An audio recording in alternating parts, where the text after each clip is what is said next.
talking to Kevin, who has an extremely compelling, interesting, and unique story to share with the listeners. Kevin, could you describe in as much detail as you can what your condition was that resulted in your coming for help? Well, the physical symptom of my condition was sweating. Was what I now know as hyperhidrosis, and as a reflection of anxiety I would feel in either social or business situations.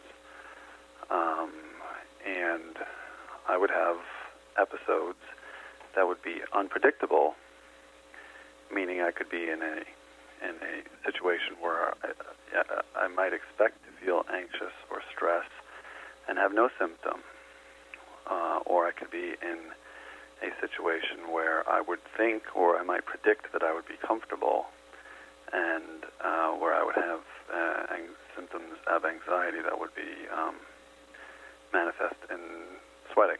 Okay, and could you describe in a little more detail? So you would be in one of these situations, and then what would happen to you? It's either some unexpected either turn of attention towards me, or criticism of me, or direct challenge to me,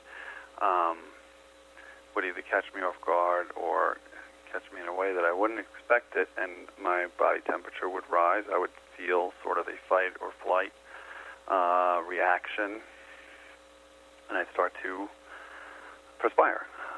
Perspire a little, a lot, where? It would, it would begin slowly in the head and hair and the arms, in the back, and eventually, all over. I'm a person who tends to have a high, body temperature in any event and gets revved up in any event. So it's sort of just, ignite a trigger. All right. Now, you are a pretty active guy. You're a successful lawyer. How was this condition impacting your life? Well, it was more impacting my happiness than necessarily stopping me from doing things. I did choose a career that was, public in sphere, and that was naturally confrontational, in spite of having, a baseline level of anxiety and this, symptom. So, it was just making me not feel as comfortable and successful as I wanted to be. It was impacting my happiness and how I felt about myself. Maybe the vigor with which I, chose to pursue, business and social situations. Well, what would happen, for example, when you would have one of these sweating episodes in court or during a business interaction? I would be embarrassed, and I would lose effectiveness because I would lose focus, and my focus would then be on not being embarrassed and having to stop and not pursuing whatever it was I was doing. And were there not times, I don't mean to sound like a lawyer here, but were there not times that you did leave the venue and you needed to compose yourself? Absolutely, yeah. I would take bathroom breaks and try to catch my breath and recompose myself and seek opportunities to regain control of my physical person. Absolutely. Now, I'm assuming that during this time that the symptoms were really impacting you, you were involved rather in were you not involved in obsessive worrying about when it was going to happen? I would. There's two sides to that coin, I think. You never know when it's going to happen, so you're always kind of worried it could happen, and if you start to feel symptoms of it, then that's all you can think about. But, that I'm doing, much better with it, and I have a better self-awareness and understanding of it. I think it's almost important to know and recognize and embrace that it could happen, because it's not that big a surprise to you, and it's something that you accept. And well, now you're talking. Now you're talking about how you got well. Right. Okay. Back then, were you were involved in obsessive worry, and that was one of the things that was creating the symptoms more and more. Okay, so listen. Yeah, but I think you tend to pretend and avoid, your condition, and avoid thinking about that you suffer from this condition, that you have these symptoms, and you'd rather pretend that that you're a very confident person who doesn't have this level of anxiety, and so you don't deal with it. Excellent point. All right, now, for the sake of relativity, the symptoms, the problem, the impact, happiness, mood, etc., on a scale of 1 to 10, if you started, again, for the sake of relativity, at a 1, where would you say you're at in terms of meeting your therapeutic goals, expectations, etc.? I would say 8 plus. Okay, that's huge. Now, the critical question is, in your own words, without saying, okay, I came to Jonathan, whatever, yeah.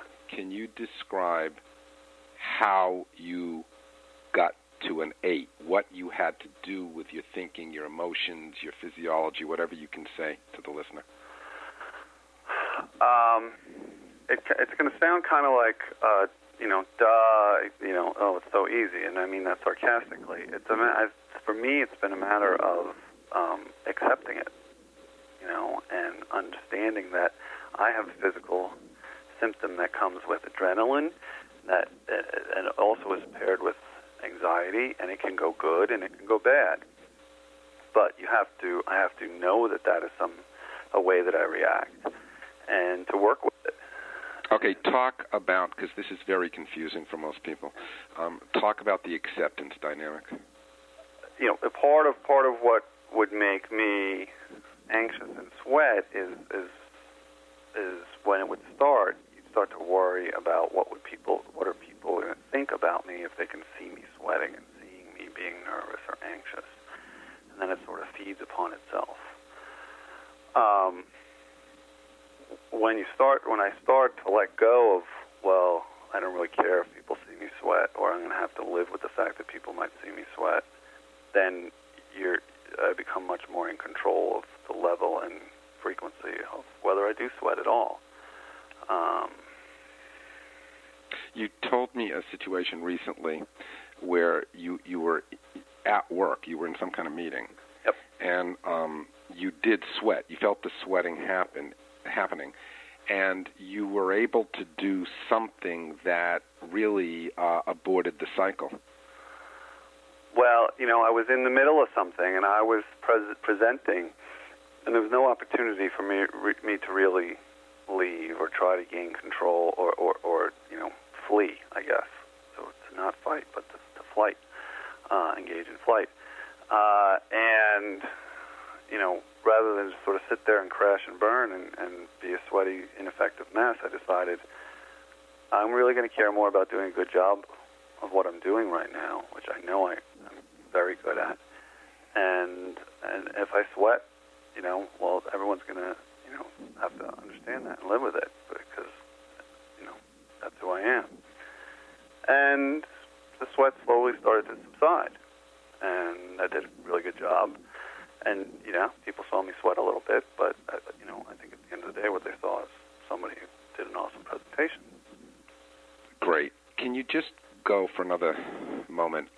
When you say that the quality of your life is an 8-ish now, describe that. Well, I spend a lot more time thinking about being in a good mood and feeling good about myself and trying to be me. And again, that sounds sort of, overly simplistic, but I spent a lot of time for a long time trying, I think, to be somebody else and sort of pretend that I was this super confident other person, rather than being great at being me. I was trying to be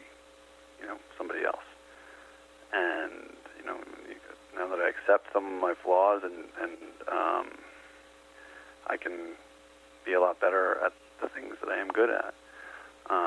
So I think the vibrancy of my personality, even at this, medium stage of my life, is starting to come out in full bloom, and I think I'm a funnier, more interesting person. The funny, interesting, entertaining, vibrant person I always knew I was, but that I was mad that people weren't embracing. I think I'm becoming more and more each day. So what you're describing in our terminology is that you really invested in some self-nurturing, and you put your internal critical script in its appropriate perspective. Yeah, and it's still there, and it's I liken it to being somebody like an alcoholic, or somebody who has habits that they need to deal with. There's a tendency to be overly critical for me to be overly critical, and I have to catch myself when I start to do it. And it gets easier and easier. At the beginning, it seemed not hopeless, because I had great hope for myself, but a very daunting task. And now I know when I'm starting to do it, and I catch myself, and I start just doing things in a much more positive fashion. And it's just life is coming a little easier. Excellent. One last question. Any other specific piece of advice that you would give to someone who's suffering from the same thing? You can work on it. You can do a lot better, and you can be a lot happier.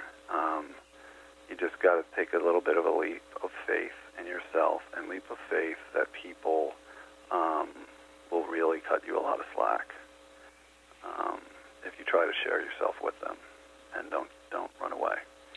Excellent. Kevin, listen, thank you so much for sharing.